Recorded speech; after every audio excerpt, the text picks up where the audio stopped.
Olá, começa agora o Rádio Jornal Inclusão, que traz para você informações sobre acessibilidade, saúde, qualidade de vida, meio ambiente e sustentabilidade. O objetivo é estimular a inclusão social e digital, divulgando matérias atualizadas sobre produtos e serviços que contribuem para a vida de pessoas com deficiência, mobilidade reduzida e da terceira idade. Jornal Inclusão. Olá, hoje, segunda-feira, 8 de julho de 2013. Bom dia, Natália Ponce. Bom dia, Fernando Negrão. Confira as manchetes desta edição. Conheça a para-atleta que completou uma prova com mais de 200 quilômetros. Tecnologia que facilita a comunicação do aluno com deficiência auditiva vai estar disponível nas escolas públicas. Estatuto da pessoa com deficiência deve ser aprovado ainda neste ano. Jovem que perdeu parte da perna em acidente faz prótese com peças de Lego. Idosos vão ser 30% da população mundial em 2050. Jornal Inclusão Brasil. História de superação. Conheça Sarah Harsten, a para-atleta que completou uma prova com mais de 200 quilômetros. A prova se chama Ironman e é composta por 4 quilômetros de natação, 180 quilômetros de bicicleta e 42 quilômetros de corrida. Sarah nasceu em 22 de maio de 1975, na Califórnia, com problema ósseo na perna esquerda, o que causou a amputação aos 7 anos. Depois disso, ela começou a correr com a perna mecânica e, aos 13 anos, quebrou um recorde na prova dos 100 metros rasos feminino para amputados acima do joelho. A para-atleta já havia disputado o torneio Ironman, mas após passar por dificuldades na prova, não conseguiu terminar o percurso. Depois disso, o novo treinador intensificou o treino e Sarah conseguiu ficar mais otimista com as provas. Um ano depois, em 2005, Sarah foi a primeira mulher amputada a completar o Ironman no Havaí. A prova deve ser completada no tempo máximo de 17 horas. A atleta completou a prova em 15 horas e 5 minutos. O Ironman é uma das provas mais difíceis do mundo e Sarah tem que ser mais resistente do que o atleta com 2 pernas. Ela gasta 40% de oxigênio e o dobro da energia. Na escola, Sarah era sempre a última a ser escolhida para a equipe de jogos e seus professores não a incentivavam porque não sabiam como lidar com a diferença que ela tinha. Anos depois, Sarah foi a primeira amputada a testar o novo pé de corrida, feito de fibra de carbono. Essa prótese abriu a porta para muitos amputados fazerem algo que nunca tinham feito antes, ou seja, correr. Ciência e tecnologia.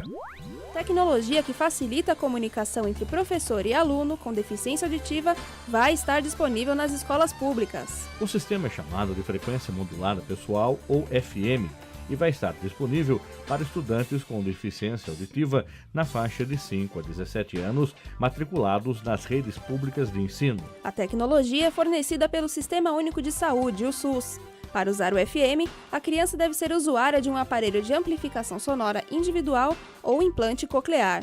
Esse recurso tecnológico melhora a comunicação e interação de deficientes auditivos com professores, colegas e família e ajuda o aluno a desenvolver mais rapidamente as competências sociais e a linguagem oral. De acordo com o Ministério da Educação, o MEC, 70 mil estudantes apresentam deficiência auditiva e vão poder ser atendidos pelo SUS. Segundo Martinha Clarete Dutra dos Santos, diretora de Políticas da Educação Especial do MEC, o FM é composto por um microfone ligado a um transmissor de frequência modulado usado pelo professor. Esse sistema capta a voz do professor e transmite diretamente ao aparelho auditivo do estudante. Esse tipo de transmissão direta permite que o aluno ouça a fala do professor de forma mais clara, eliminando o efeito de ruído do ambiente escolar, além de eliminar a distância entre o sinal da fala do educador e o aluno. Para que essa tecnologia chegue às salas de aula, o MEC vai qualificar os professores para identificar os alunos que podem ser potenciais usuários. Vai ser responsabilidade das escolas encaminhar os estudantes aos postos de saúde do município. No posto de saúde, a criança ou jovem vai passar por um exame com o médico, que vai fazer a configuração do aparelho e definir a faixa de frequência individual para que a voz do professor chegue limpa ao aparelho. Leis, jurisprudência e política inclusiva.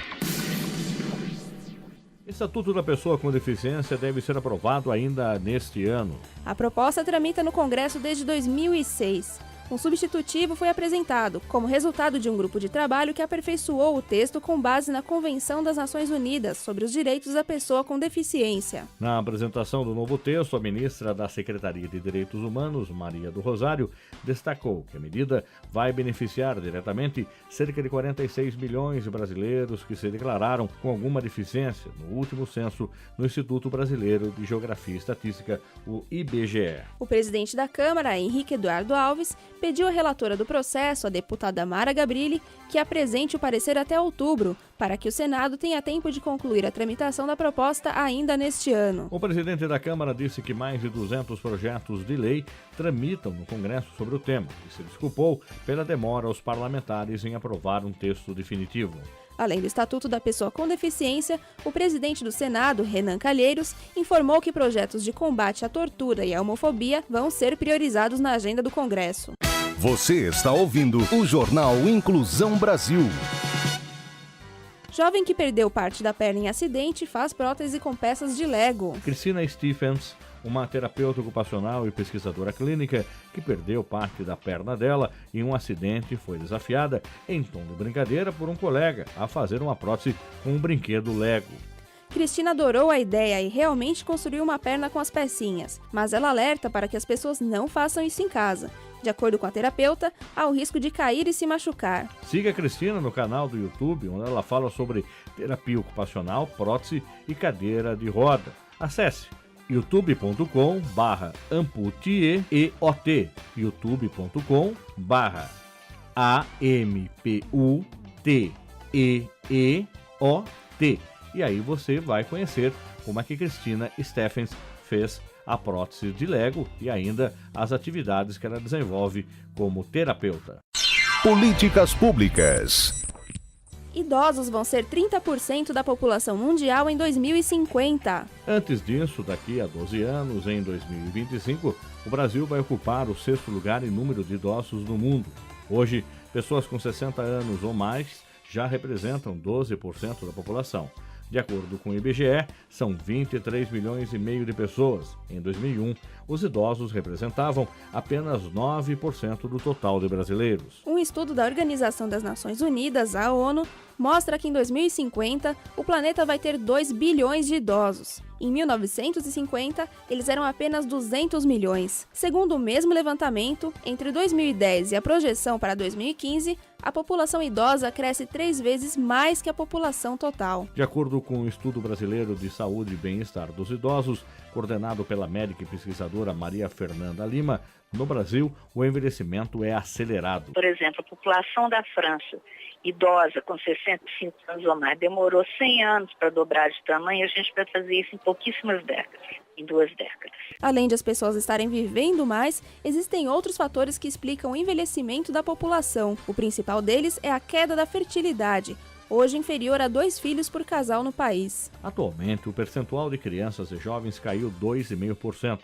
Com isso, diminuiu cada vez mais a proporção dessas pessoas e aumenta o número de idosos. Como reflexo dessa mudança demográfica, o Congresso Brasileiro aprovou em 2003 o Estatuto do Idoso, considerada internacionalmente como uma das melhores leis de proteção à pessoa idosa. O secretário nacional de Promoção e Defesa dos Direitos Humanos da Presidência da República, Gabriel dos Santos Rocha, diz que o Estatuto estabelece que o idoso tem sempre prioridade, seja em filas, processos judiciais ou programas governamentais. Eu dei exemplo do transporte, mas a gente for lá na habitação, por exemplo, né? Todos os programas habitacionais, né, públicos ou aqueles subsidiados com recurso público, quer dizer, o idoso goza de uma prioridade, né, na aquisição desse imóvel.